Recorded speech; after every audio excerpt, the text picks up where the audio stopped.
Adventures in Kosher, May 30th, 2024. But first, please help my humble channel to grow. Like, subscribe, share, comment, any combination thereof. Why?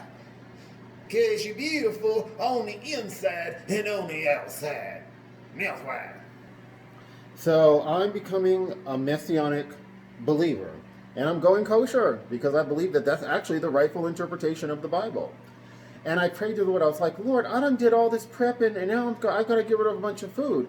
I was going to go hardcore, right? Like if it's not certified kosher, I'm going to have to get rid of it or give it away or throw it in the trash. And so I prayed about this. And I more or less, Lord, what do I do? What do I do? Because a significant amount of my prepper pantry, maybe less than half, but it's not certified kosher. It doesn't have the U, the P, the K, these little symbols that tell you that it's kosher in some way, shape, or form.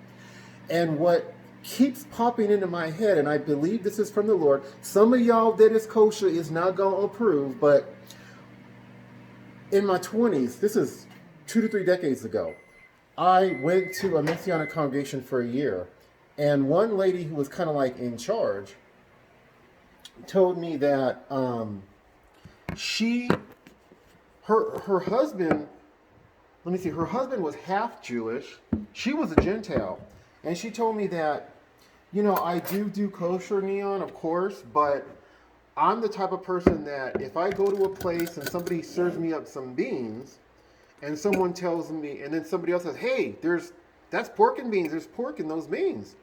She says, I'm probably not going to freak out about it. I'm just going to remove all of the bacon and I will eat it. Yeah, there'll be traces of pork fat still in it, but that was kind of her stand on it. And that's going to be the stand I take. If it's like I have a bunch of collard greens, they may have some pork fat in them. I don't know because it's definitely not certified kosher. And I have some other stuff that may have pork enzymes in it, but the primary food product is not pork.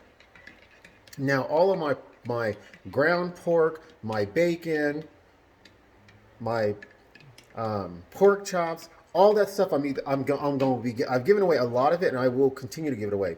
But chicken that's not certified kosher, okay, it may not have been prepared the right way of kosher, or it may have been. We don't know. I've gone to a kosher site and put some stuff on the site, and one thing they said is not kosher. Two other things they said unknown.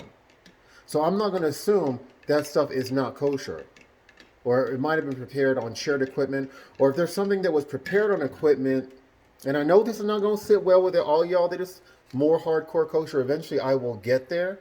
But if it's made on equipment that was also shell food was processed on that equipment too, so there may therefore be traces of shell food in the product, I'm going to eat the product because the product's not shell food. I already threw away all my shellfish.